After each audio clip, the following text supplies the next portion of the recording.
Again, we're in Genesis chapter 24. We're going to be in verse 1 today. In the Bibles that we pass out, this is page 14. Page 14. It's pretty funny to think about. We've been going through the Bible since September, and we're technically only on page 14 because these first few chapters are very dense, very important. We want to make sure we get this right, and then we build the rest of the Bible on this. But again, if it's your first time here, welcome. My name is Pastor Barrett. We teach straight through the Bible here at Cornerstone Chapel, and we are going to pause now and pray.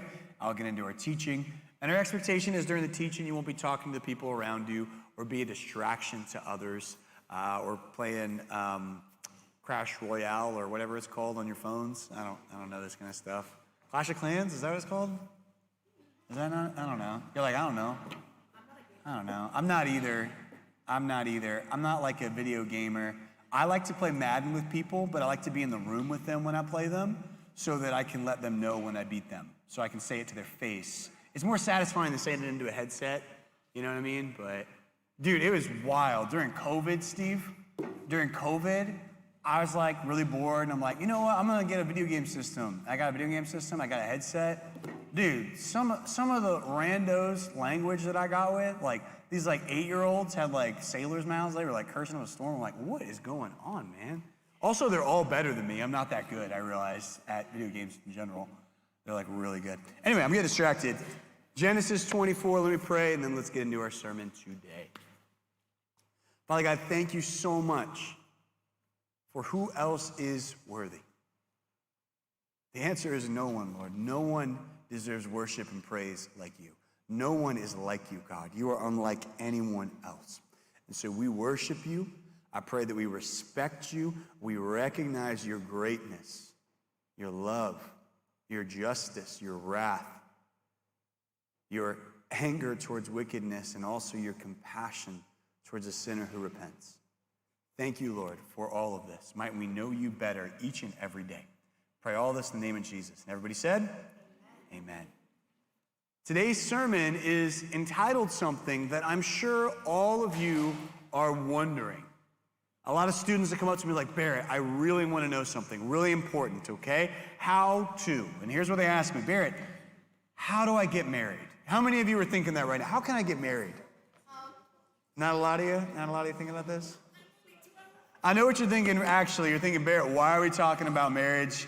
Why are we talking about getting married? Dude, chill. I'm 6th grade, okay? Relax. But here's what I want us to do. I want us to understand the proper way you should be preparing for marriage or moving towards it or pursuing it. And maybe God never has you end up being married. That's a possibility. But the idea is we want to honor God in all things. And you need to be preparing today if you want to get married and you want to have a good God-honoring marriage. You need to start getting ready for that today. We're also going to talk a little bit about dating in middle school and high school. You're welcome. If you're sitting next to your girlfriend or boyfriend right now, I'm sorry. It's going to be awkward. Buckle up, okay? So let's get into it today. We're in Genesis chapter 24. Genesis chapter 24. We learned about a guy named Abraham. God promised him, you are going to have many descendants, many future children. Well, so far he's only got one son named Isaac, and Isaac is not married. We're going to see, how does Isaac find a wife? How does he get married? And then we're going to see what we can learn from Isaac getting a wife. Read with me here. It says here, Abraham was a very old man, and the Lord had blessed him in every way. One day Abraham said to his servant, the man in charge of his household, take an oath by putting your hand under my thigh, and swear by the Lord, the God of heaven and earth, that you will not allow my son to marry one of the local Canaanite women. Go instead to my homeland, to my relatives, to find a wife for my son Isaac. The servant asked, but what if I cannot find a young woman who is willing to travel so far from home? Should I then take Isaac there to live among your relatives in the land of Canaan? No, Abraham replied. Be careful, never take my son there, for the Lord, the God of heaven, who took me from my father's house and my native land, solemnly promised to give the land to my descendants. He will, everybody say will. He will send his angel ahead of you. And he will, everybody say will. He will see to it that you find a wife for my son. Pause there for a second. So Abraham is known for having faith, and here he has faith for something interesting. He has faith that God will provide a wife for his son. Now you might be saying, well, hold on. Why is Isaac not looking for a wife, okay? Why isn't he walking around Wegmans, going up to random girls going, how you doing? Why is that not happening? Why isn't he using some pickup lines? Why isn't he swiping on Bumble, or I don't even know what the apps are called these days. I'm old, Tinder, I don't know. Why isn't he swiping? Well, check it out. Listen, back then, almost all marriages were arranged marriages. You're like, that's crazy. Can you guys imagine if your parents came home one day and they're like, hey, we just had lunch with this other two parents, and they've got a daughter, you're a son, this is great, we found your wife. And you're like, what? And you already felt like, what does she look like? Who is she? Does she like football? Does she not? What's gonna happen? I haven't even met her, this is awkward. Then imagine being at your wedding and you don't see her until the veil is revealed, and you literally have never talked to this person, and then you get married and you're like, so, nice to meet you. We're gonna be spending a lot of time together. That's how it worked back then. Now, I'm curious, raise your hand and tell me, how many of you would trust your parents to pick who you're gonna marry? Oh, really? Yes? You would trust them? I'm interested, okay. You'd be like, Mom, Dad, please don't mess this up, okay? Please don't. Now, just a fun trivia fact for you, okay, before we get started. Did you know that right now in the world today, as of 2012, a study was done percentage-wise to figure out how many marriages on earth right now are arranged marriages. And did you know that still, to this day, 52% of marriages are arranged marriages? You're like, that's ridiculous. I don't know one person that has an arranged marriage. Yeah, because you live in America, okay? But travel a little bit. Go to the Middle East. Go to Asia, India, China, Iran, any of these countries, predominantly, the vast majority of them have arranged marriages where parents get together. Oh, you have a kid, I have a kid. They work out, I think this would be a good match for them. We'll have you guys get married. And the parents are very involved in that process. Now, I know some of you were like, thank you, Jesus, I am an American. Okay, thank you so much. I live in America. My parents are not picking who I'm gonna marry. But regardless, we're gonna talk today about how can we learn from this story of Abraham and Isaac and Rebecca, who's gonna be the girl we introduce in a moment, and what principles can we take away and how we should pursue marriage, because it is a huge responsibility if you are gonna play a role in picking who it is you marry, how you do that. So, let's keep reading here. It says that the servant then listened to Abraham and went all the way back home to where Abraham was from. Once he arrived there, verse 11 says this. So imagine he travels for months, maybe even over a year. Travels for months with camels. They're in a caravan. They're pitching a tent at night. They are sleeping in the wilderness, and they finally arrive in civilization back in a home after probably crossing parts of a desert. Verse 11, he made the camels kneel beside a well, and this is again the servant who's been sent by Abraham, just outside of the town. It was evening, and the women were coming out to draw water. O Lord, God of my master Abraham, he prayed, please give me success today. Show unfailing love to my master Abraham. See, I am standing here beside the spring, and the young women of the town are coming out to draw water. This is my request. I will ask one of them, please give a drink from the water jug that you are carrying.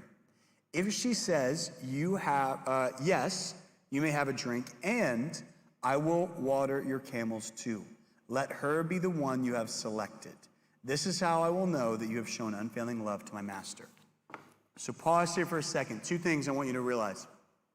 One, you need to realize Abraham did not want his son to marry a woman that was a Canaanite. Why?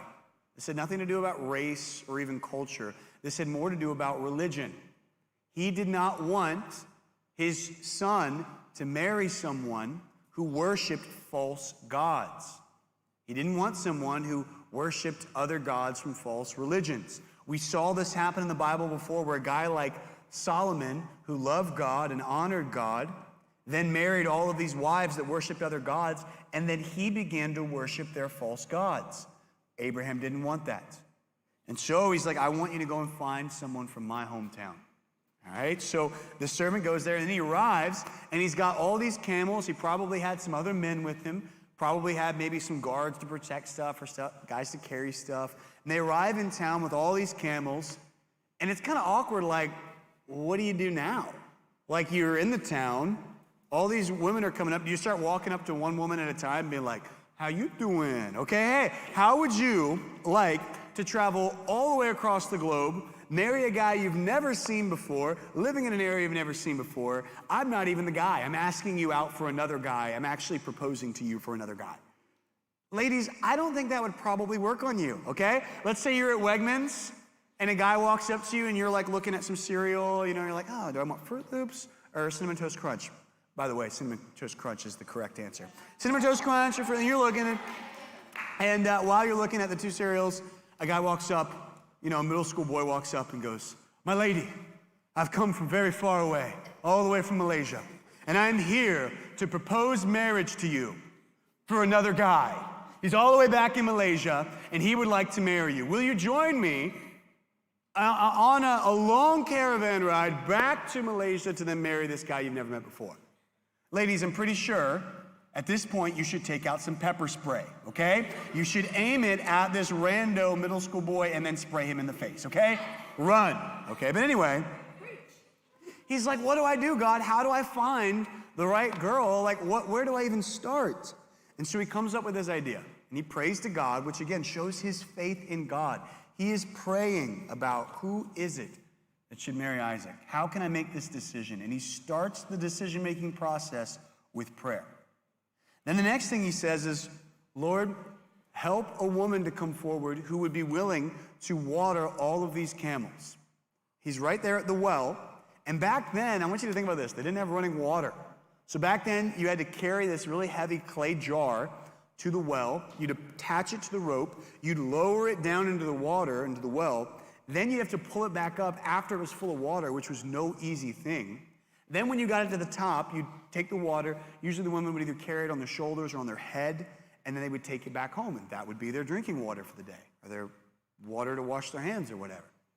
And so this was a lot of work and it was very hot. But he said, I want a woman who is willing to not only give me a drink, which is very kind of her, but I want a woman who is going to be hardworking, who is going to be generous, compassionate, and kind to a stranger she doesn't know. And so while he is praying this, it says, while he was praying, Rebekah walked up. And he said to Rebekah, would you be willing to give me a drink of water? And she could have been like, I don't know who you are, get away from me, creep. But no, she's like, yeah, I'm gonna take the water that I just drew that is really exhausting to get out. I'm gonna let down this jar, which is very kind of her, and give you a drink. Then she offers to water the camels. You might be like, what's the big deal? Maybe she likes camels, okay? Maybe she's just being kind. Realize why this was so amazing for her. Camels that had been traveling for a long time and have been in the desert, when they find water, they can drink a lot of water. I mean, you guys know that's the kind of the thing that everyone talks about with camels. So they can drink a bunch of water and they can store it for a long time. And so for her to say I would water one camel would probably take her about a half an hour. For her to be willing to water all of the camels that this guy brought would take her hours of work. Her hands would have gotten blistered, lowering that rope down, pulling the rope out, pouring it into a trough of water. The camels drink, she goes and gets more and gets more. And it says that she literally watered the camels until they had had their fill. Here is this woman who not only was kind to a stranger who asked for a drink of water, but she also worked for hours in the blazing heat to serve people she did not know. She was kind, she was hardworking, she was faithful, and she endured something that was uncomfortable to put someone else first. And then Abraham's servant realizes this is the woman that God has brought forward. So he says, please take me to your family. He meets the family. He tells them who he is, who has sent him, because they probably would have known who Abraham was. They did. And that he had a son. And they then arranged the marriage. And they asked Rebekah, would you be willing to travel all the way across this desert, this far land, and go and marry this guy? It took faith for Abraham to send this servant all the way across looking for this woman. And it would now take faith for this woman, Rebekah, to believe that this was God's plan and then to go and take this journey before she had even met the guy. She said, I will. She had faith in God and faith in this plan. And so she goes with the caravan back. And imagine being Isaac and you're waiting for months and months and months for this guy to come back with this caravan. And then riding on this caravan on probably one of the camels that she had watered, by the way, comes this beautiful woman. And the Bible even tells us that she was very beautiful. The Bible does not say this about a lot of people, by the way, okay? If you have the following names, you should be blessed, okay? If your name's Rebecca, if your name's David, okay? If your name's Saul, which not a lot of people have that name, I guess. The Bible says that they were either tall or good looking. Rachel, it says that Rachel was beautiful. So if your name is Rachel, be like, yeah, girls, what up? Like, you know, like it says in the Bible. We have like out there, like, what's your favorite Bible verse? If there was a Bible verse that said, and Barrett was good looking, that would be my favorite Bible verse, okay? I would have that tattooed right there. Barrett is good looking. Colossians 3:18-29. I don't know, whatever. I'd have that tattooed somewhere. So if your name is Rachel, you should memorize that Bible verse. It's a good one. Also, if your name is Rebecca. But anyway, how do we apply this to ourselves? Maybe like, well, Barrett, what does this story mean to me? Here's what I don't want you to do, okay? Middle school boys, look at me, okay? I do not want you to take this story, what we call literally, okay? I do not want you to go to PetSmart after this. I do not want you to buy a camel. I do not want you to go to Simpson Middle School water fountain with a camel and wait for the first girl that offers to water the camel to come by. And then as soon as she's like, hi, would your camel like some water? And you go, will you marry me? No, okay, don't do this. Okay, yes, this is AI, okay? But it kind of looks like Simpson Middle School if you think about it. Particularly because, and no offense, if you're from Simpson, it feels like a prison, okay? Simpson Middle School. Listen, I'm gonna be mean now. I'm not saying anything about the administration of Simpson or the kids that go there or the teachers, but I've been in every single middle school in Loudoun County that's a public middle school. Simpson is the ugliest, okay? I'm just being real. Okay, I'm being real, I'm sorry, but it's true. Anyway, do not do this, okay? Do not take a camel and try and copy this way to find a wife, okay? So let's actually break down how can you and should you pursue marriage in a God-honoring way. Well, first, you need to grow in character, in maturity, and in godliness. Everyone is so obsessed with, I've got to find the one. I've got to find the person that I'm supposed to marry. I've just got to find this amazing guy or this amazing girl. I've got to find that awesome person, okay? First, focus on being someone that would do well in marriage. Being a good husband, being a good wife. Then you can talk about looking for someone else. Here's what I mean by that. Be someone who has character. Be someone who is mature, and be someone who loves God now. Because you will not attract that kind of person unless you are that kind of person. You might be like, Barrett, it's way too early to start thinking about that. Really? Is it? Let's talk about this. In marriage, you're committing to be with one person for the rest of your life. You're promising to never cheat on them, to only be with your husband or with your wife. Now, and some of you are going to get triggered by this, and I'm totally okay with that. You want to develop character now, to have integrity now in middle school, to get ready for that. Because you won't turn 18 and suddenly you're like, wow, I now have character and virtue. You slowly over time develop that. And this is what's going to trigger you, okay? Some of you right now would say, I would never cheat on my husband. I would never cheat on my wife. Let me ask you, do Do you cheat on your school assignments? Do you cheat any times on your homework, or do you cheat on your quizzes or in your tests? You might be like, that's totally different, that's no big deal. Really? Because right now what's happening is you are developing the character that you will have for the rest of your life. You are growing in either maturity or even immaturity. And you need to ask, am I laying a foundation for speaking the truth? Am I currently growing in my integrity, in being able to be faithful to the promises that I make? Do you make promises and don't keep them? Are you impatient with people? Do you not listen that well? These are characteristics that you need to be working on, because if you want to be a good husband or wife one day, you need to grow into that day by day. You need to start, because I know what some of you are thinking, Barrett, I am 12, okay? Why would I think about being married now? Because you're laying the foundations for the kind of husband or wife you will be in the future now. You're becoming the man and woman that you will be now. So focus on your character. Because if you want to marry somebody that has good character, then you need to be someone that has good character. If you want to marry someone that's mature, you need to focus on your own maturity.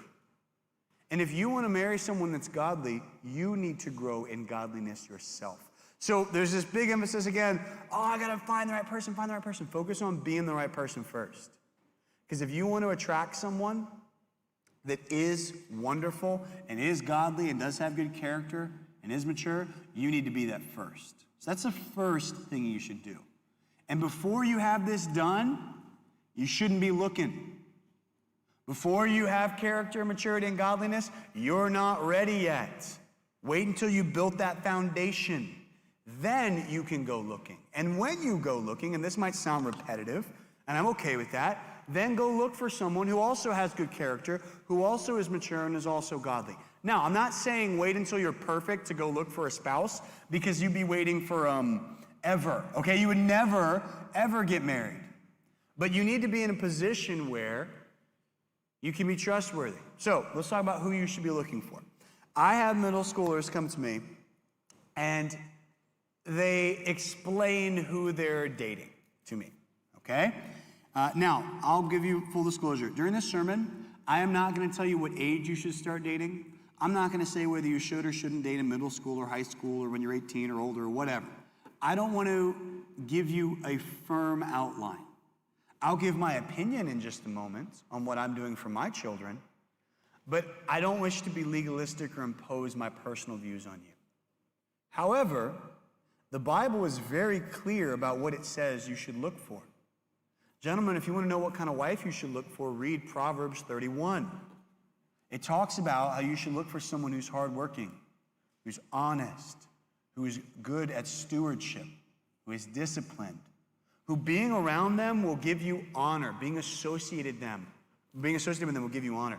When people find out, who know my wife Catherine, that she's my wife, they always react the same. So I'll meet people who don't know that I'm Catherine's wife. Catherine's my wife's name. And so when they meet me, they're talking, and I'm like, yeah, my wife Catherine. I'm like, wait, you're married to Catherine Phillips? And I'm like, yeah. And they go, oh, she's the best. I love her. She's amazing. And I'm like, yeah, I know. Keep going. And they keep going about how amazing she is. I'm like, yes, I'm very aware. I married her because of all the things you just said. But it would be very bad if I said, yeah, my wife is Catherine Phillips. They go, Catherine Phillips? She is the worst. She kicked my kitten the other day. I'm like, kicked your kitten? What are you talking about? Then she stole $20 from me, gossiped about me, and stole a lollipop from a child. Like, that would reflect poorly on me. Simply being associated to her. I'm like, did you say Catherine Phillips? I'm sorry, I meant Catherine Phillips. That must be someone different. Like, I'd be embarrassed to be associated with her. But you want to marry someone whose character and maturity is such that you literally want to be associated with them. And so you should look for that. And Proverbs 31 talks about this. Ladies, you want to figure out what kind of husband you should marry? Look at the example of Jesus. Now, I'm not saying he has to have a beard, okay? He can have a beard or not. I'm saying he needs to be patient and kind. He needs to be a lion some days and willing to defend you, and he needs to be a lamb and be tender with you other days. He needs to be powerful but have it under control. He needs to know when to laugh and know when to cry. He needs to know when to be strong and brave and know when it is to be wise and discerning. You want someone who is going to, literally, them being in your life is going to make your life better. Now, I did not say inherently easier. I didn't even say happier. I would rather even say godlier than better.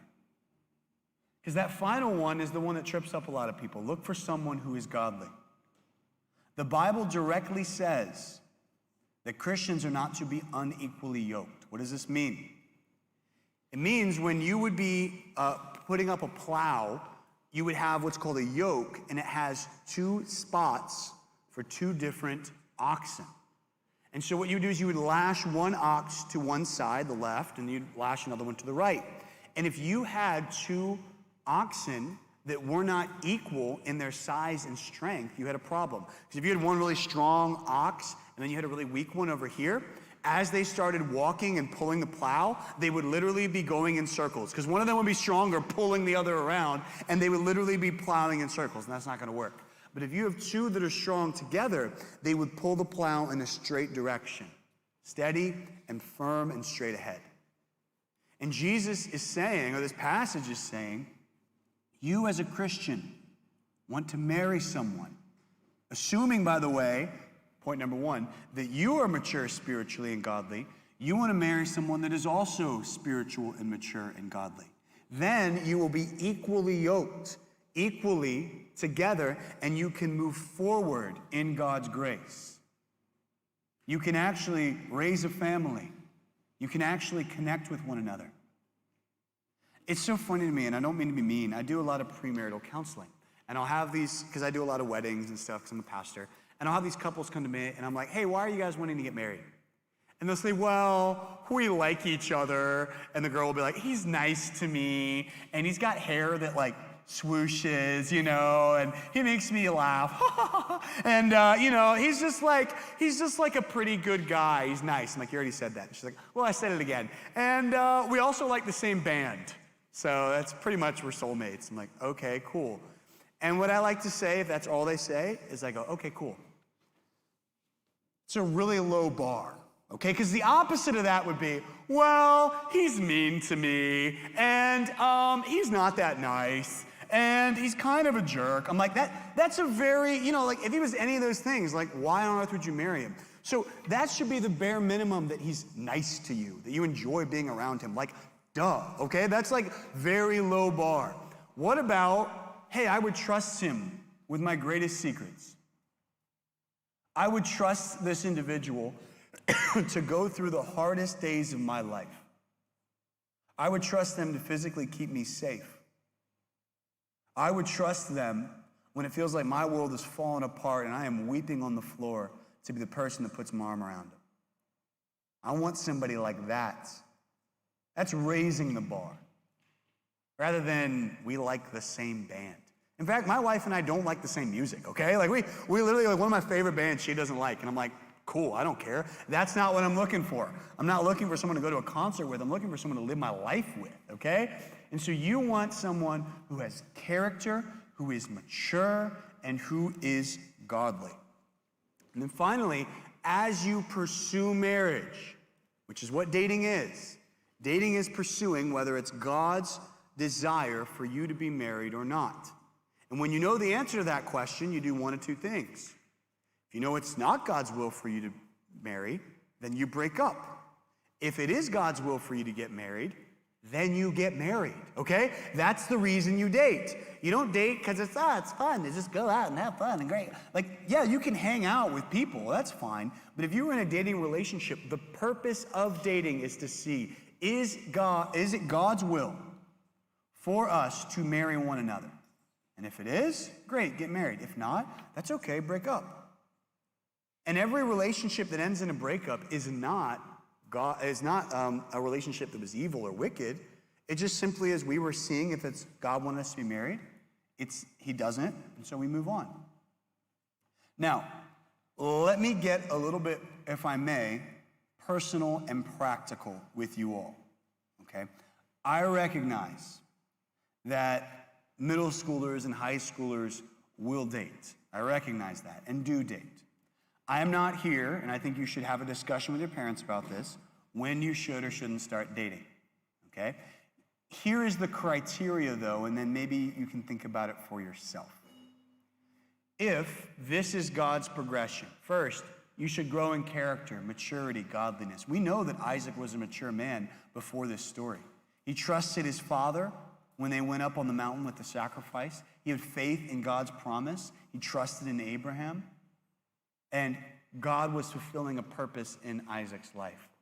We also see that as they were pursuing, looking for a wife for Isaac, they were looking for a woman that was hardworking, looking for a woman. They were literally willing to travel thousands or hundreds of miles away to find a godly woman. I want you to think about that. That's like saying you live in a country where there are no Christians, and you go, well, I guess, I'm just going to marry someone who's not a Christian because there's no Christians here. No, either you don't get married or you fly somewhere and find a Christian woman and then come back and marry them, right? That's how intense they were about this. So they're looking for a godly person, looking for one of character, a mature person who is willing to say, I will commit to going across the world to find this person. And then there is prayer and obedience as they pursue finding Rebekah and putting the two of them together. So what this looks like for you is become a mature, godly person of character. When you're ready, start dating or seeking someone who is also mature, has character, and is godly. And then throughout the entire process, pray and obey God as you pursue seeking whether you should be married or not. So here's where I'm going to get personal with you guys, okay? Personally, now do not go home and say, well, my youth pastor did this in middle school, so it's okay. That is not the point, okay? And sorry, you don't actually sound like that. That's just the voice I was doing. Anyway, okay? In middle school, I remember I was a brand new student at a school. It was a small Christian school. And I showed up, and I'm there for like 2 or 3 days. And there's this girl named Emily Lico next to me, and I start talking to Emily. Start talking, and literally we're just like talking. We're just like friends. And so after a couple days, we're talking, we're friends, and we sat close to each other and talked. And all my like brand new people that I barely knew, I wouldn't even call them friends yet, they're like, dude, so you like her? I'm like, yeah, I mean, like, she's cool. And they thought like I liked her. And so like, dude, you like her? I'm like, I mean, yeah, like I like her. Oh, and they freak out and so they run away. And so all of her friends come back and like, so are you gonna date Emily? I'm like, whoa, shit, chill, relax. What are you guys even talking? What do you mean date? Like what? I don't even have a car. I can't even drive places. What do you mean? Like you're rejecting her? I'm like, rejecting her? We're not even dating. I don't even know I'm not even talking to her. I'm talking to you guys. So then they ran away, talked to her, came back, and they're like, Emily is very sad. I'm like, sad about what? I didn't even say anything to her about this.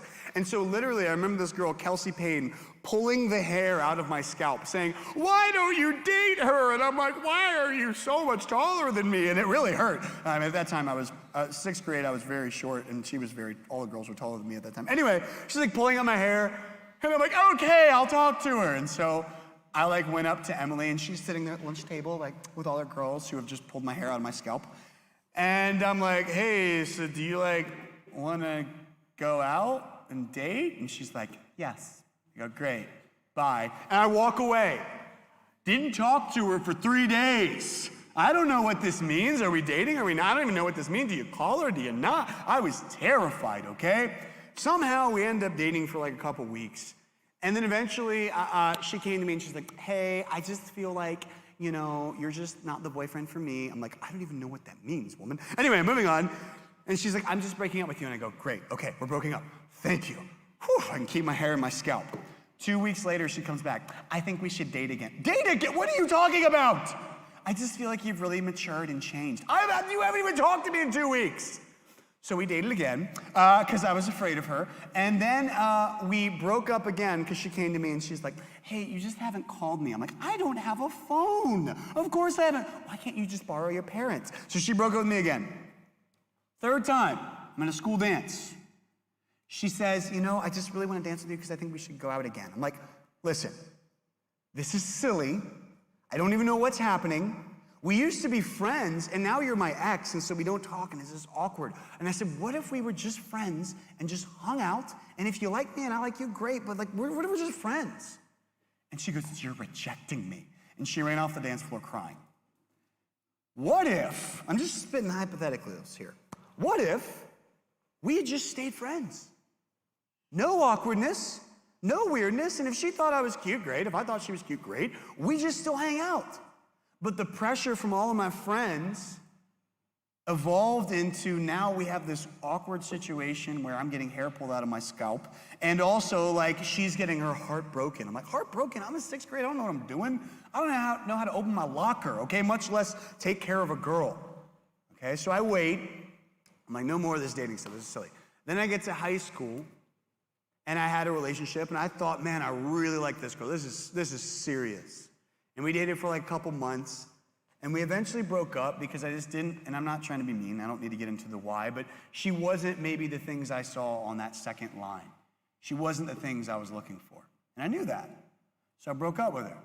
And when she broke up, she told all my friends how horrible I was, and our friend group split in half, and there was all this drama. And my mom comes to my room afterwards and was like, hey, sweetie, I don't want to micromanage your life, but what if, just hypothetically speaking, what if you stopped dating weirdos and waited until you were ready to be married? I'm like, that's a good idea. That sounds like a lot less drama, okay? And she goes, and sweetie, and I mean this with love, I don't think you're ready to date. I'm like, whoa, that kind of hurts. And she's like, no, I don't think you're ready to date. I'm like, all right. So I waited. I had girls that liked me. You know, I liked girls, but I waited. And I waited until I got to college, and even beyond college, I'm like, I'm not looking for a wife right now. I'm just trying to pass chemistry. I'm just trying to pass classes. I'm just trying to survive over here. And I focused on this first line. I focused on just trying to work on my character, becoming more mature, becoming a guy that a woman could respect and be drawn to, that I could lead. And then the second line, I started looking for a woman. Now that I was ready to be married and look for a wife, I started looking for a woman of character and maturity who was godly. And I wasn't perfect along the way. I made mistakes. But the idea is I'm trying to be this thing and look for someone who is this thing. And the day that I met my wife, I was crazy about her from day one. Crazy about her from day one. And I remember one time after we'd only been dating a couple times, she's like, why are you so into me? And I said, because I know what I'm looking for and I know what you are. I've waited long enough and I prayed long enough that now that I found the thing I prayed for, I'm excited and I want to marry you. And I remember the first time I asked her out, and you can think this is weird and that's okay. The first time I asked her out and I said, listen, I think that you are an enrapturing beauty. Now, I know that's cheesy and cliche, but that's what I said, so deal with it, okay? I said, I think you're an enrapturing beauty. I think you're gorgeous, okay? I think you love Jesus. I respect that she did youth ministry. She was a youth director with a youth pastor. There was another pastor at the church, and then she was not a pastor, but like a youth helper. And I'm like, I love the way you do youth ministry. I respect you. I think you love Jesus so much, and I want to date you to see if it's God's will for us to be married. I said that day one. I had been praying about her for 2 months before I even asked her out. 2 months. I've been thinking about it. I got her number 2 months earlier. I got her number the day I met her. And I texted her and we talked and we hung out in groups, but I wasn't ready yet. And God had told me, you're not ready yet. And so I finally asked her out. And that was the intentionality, the seriousness with which I pursued her. I cared about her. I wanted to respect her, and I wanted to honor her. And so now I'll be personal and tell you what my qualifications for my children dating is. This is, again, my personal opinion, and I think whatever your parents' rules are, you do need to listen to them. You need to include them in it. Not saying they have to pick your person you marry, but while you're living with them, you need to obey them. They say no dating until you're 18, you gotta listen. If they say, do whatever you want. Just because they say do whatever you want doesn't mean you necessarily should date. So here's what I'm saying to my children. I'm saying to my daughters, and they will know this, if you want to date a guy, he has to come to me and my wife. And he has to say, I would like to date your daughter. He then has to explain to us a couple questions I'll ask him. I'll say, are you a Christian? What does that mean? Will you honor and physically protect my daughter? Will she be safe around you? What are your physical boundaries going to be while you date my daughter? You might be like, that's really awkward. Good. Okay, good. Are you gonna hold hands? Are you guys gonna kiss? What are your physical boundaries? Do you agree that you should not have sex before marriage? It's gonna be one of my questions. And then I will say, are you going to honor and protect my daughter anytime that you're with her? Now you might say, Barrett, that's super awkward. That's super weird. Great. If a middle school boy or high school boy or even adult man is too cowardly to walk up to me and say that to my face, then he is not mature enough, godly enough, or isn't a man of character enough to date my daughter. And my daughter might say, there's no one in middle school who's willing to do that. Good, then there's no one in middle school that you should date, okay? You shouldn't date people that are not ready for this. And so again, this is my personal preference. This isn't like in the Bible, it says to do these things. I'm just trying to look at these qualifications, and I'm trying to also look at my daughters and say, I care about your heart too much to let you give something of value to a little boy who's not going to treat you well, who's not going to protect you. I care enough about you to do that. And to my son, the same thing goes to him. If he wants to date a girl, he needs to go to their parents and say the same things. And anytime a guy is interested in my daughters will go, well, here's what you got to do, and then give that. And if the guy's like, yeah, that sounds too scary, be like, great, you're not worthy, okay? You don't deserve to date my daughter then. If you're like, oh, that's too scary, great, don't do it. And if my son's like, I don't know, I don't want to do that, great, then you're not ready enough to lead in a relationship. So I'm not putting an age restriction on when or not my kids should date. I'm putting a maturity restriction on it. And they need to date someone who is a Christian. That's not a rule that I came up with, that's God's rule. And here's what happens. Students will come to me and they'll be like, Barrett, I found this person, they're amazing, they make me happy, they're nice, I think they're beautiful, but they're not a Christian. And they go, great, all those things you said are good things, but that's a low bar. God says you need someone who's a Christian. Not because he wants you to live a miserable life, not because he wants to deny you happiness. In fact, he wants you to have a wonderful life. The day that I met my wife, I knew the first day that I met her, she loves Jesus, she loves youth ministry, which is what I'm doing right now, and she's beautiful. Those are 3 good things to already know the day that I met her. And you want someone who shares your love for God. You want someone that wants to, because again, guys, you're not just picking a husband or wife. You're picking a future father or mother of your children. Think about that.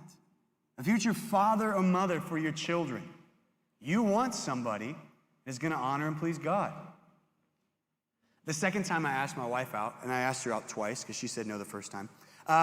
She said no the first time because she had a boyfriend. So I found that out when I asked her out. I'm like, I think you're in a rapturing beauty.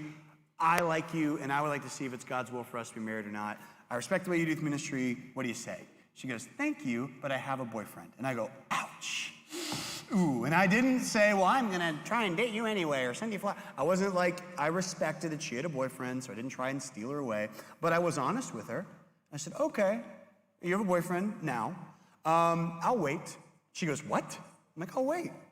I'll wait for you guys to break up. She was like, oh, how dare you? I'm like, okay, bye. And I left. And so I started praying, Lord, help them to break up. And the Lord answered my prayers, Jehovah Jireh. And they broke up. So guess who was waiting when they broke up? This guy. All right, so I came back and I asked her out a second time. And it had been about a year. They dated for like 6 months, and I waited 6 months. It's a whole story. I'll tell you some other time. But anyway, I waited a year and asked her literally a year to the day. Actually, it wasn't a year to the day, because that was the day I asked her to be my girlfriend. It was a year to the day. But when I asked her out again, it was more like 9 months. I asked her out, and I said, look, I feel the same way about you. I've been waiting for you. I've been praying for you for a long time. And when I asked her out, I said, if you haven't had a chance to pray, I want you to pray about this before you say yes or no to going on a date with me. Some of you are like, you're overthinking it, or that's too dramatic. Listen, ladies, if the guy is willing to pray over his Cinnamon Toast Crunch for breakfast every morning, dear Lord, thank you for this food, amen. He thinks it's important enough to pray to God about. why wouldn't he think you're important enough to pray to God about? Okay, like why wouldn't he consider praying about you? Like if you're actually important, ladies, and I would give that qualification. If a guy asked you out, like, hey, have you prayed about that? And he's like, prayed to who? Be like, goodbye. Okay, and that's not the guy I'm interested in. You don't even know who I'm talking about. No. And if he's like, no, I haven't prayed about it. Okay, go home, pray, and maybe come back, and then you'll hear my answer, okay? Maybe, say that to him. But the idea being, I wanted to pray about my wife, and I wanted her to pray about whether she should date me or not. And she goes, I've actually been praying about it for 3 months, and it took you forever, and I'm glad you finally asked me out again. And I'm like, aw, sweet. Anyway, we went out, and then we dated, and the whole time, we did this. And by the way, before I officially made her my girlfriend, we had been on a few dates, and we had dated for a couple months, but before she became my girlfriend, I called her father. And guess what I told him? I called him, and I said, hi, I want you to know who I am. My name's Barrett. I've been going on dates with your daughter for a while, and I'd like to be more serious. I'd like to call her my girlfriend, and I want you to know who I am. I want you to know I love Jesus. I want you to know these are the physical boundaries I'm going to keep with your daughter until we get married. I told him that. I said, I'm going to keep these physical boundaries with your daughter. Is that awkward? Maybe. But I hope that it was mature. I said, I'm going to protect her. I'm going to honor her. And I'm going to be honest throughout our relationship.